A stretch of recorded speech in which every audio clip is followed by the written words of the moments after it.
Let's check in here now as the Czech appears behind Tony Schumacher. Here's Tom Compton, the president of NHRA, in this monumental occasion. Absolutely. Tony, congratulations. You've just won your 8th NHRA Mellow Yellow World Championship for the U.S. Army.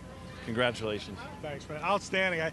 It's definitely different sitting back and watching someone else, than it is sitting in the seat trying to accomplish the task at hand. But hey, man, for Mellow Yellow, I'm so excited. For NHRA, what a great sanctioning body. What a gift to be part of the U.S. Army and have this opportunity. But to pull it off just goes to show you what a great group of 9 guys I have. And the guys back in the shop and all over, what a blessing.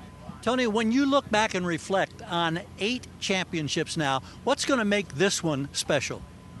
Running Coletta in Reading. That was a huge, he went out and ran a 71 and we beat him. It was just a lucky break, man. I mean, it really is what it comes down to. That's an amazing team. They dominated all year long. It's just the way the countdown format is set up. But that was a huge, huge run. That particular one, I think it set the stage for us because, if we didn't win the race, we went out first round. It was one of those things. It was make it or break it. But early on, going out and having the first 2 races go out and have so much success kind of broke everyone's back. And it put us on the offensive, and everyone else started battling for that second place spot.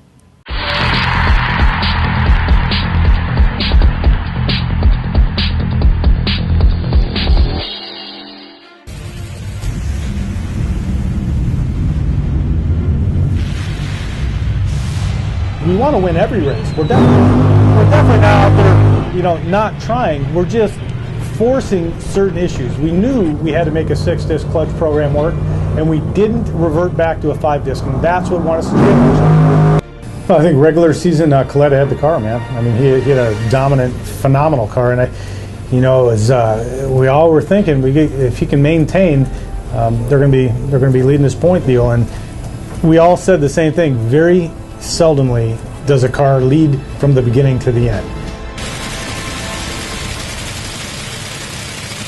It's just a long season. It's a lot of races, a lot of clutch parts, a lot of pieces, a lot of changes, a lot of weather changes, and we were hoping it went that way because, man, they have a car, and we got nearing the countdown and started to really do what we needed to do.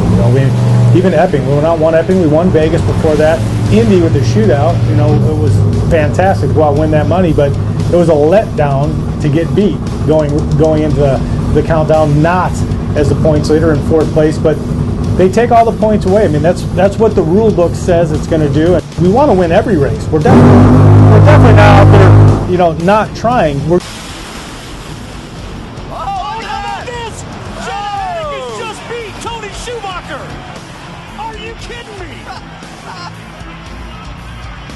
You just mentioned you were staying the course through the late part of the season, and has that been your philosophy your whole life? I don't think I said that I stayed the course. Mike did. I mean, Mike and Neil, and they fought us on it. Sometimes they said, we have to do this. Our power levels are going up, and ultimately we're going to all have to go to this. And I think what they did is, and we talked yesterday about it, they didn't give up 2 years. They sacrificed them. Giving up 2 years would mean we got to the end and then went to the 5-disc clutch anyways, and we lost all that time.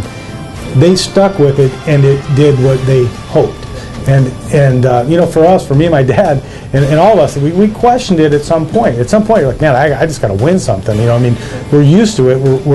We're expected to do it. So it's hard when you go many races without pulling off a victory. But they did what they had to do. They knew what their goal was.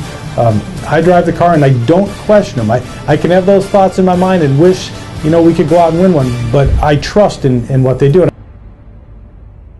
Rate this championship with your other 7.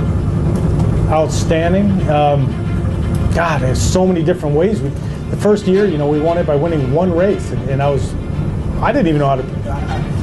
I didn't even know who I was at that point. It was brand new. I welcomed into the NHRA world at Indy just the year before. It was kind of crazy. or a few years earlier, and going out 08, winning 15 races, 06 setting the world record. So many great moments. To have lost Alan Johnson and have beaten him by 2 points, a lot of people said, well, you're dealing with a lot of Alan stuff.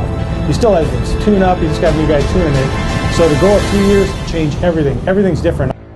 You got to have faith. You got to go into the race knowing that you can win, and I think That's the best part, is we go into every race knowing we have a team capable of winning on that day. There are 10 others capable too. So you just gotta fight the battle. I think I'm starting to understand what Forrest says. You gotta fight, you gotta be part of the battle to win it.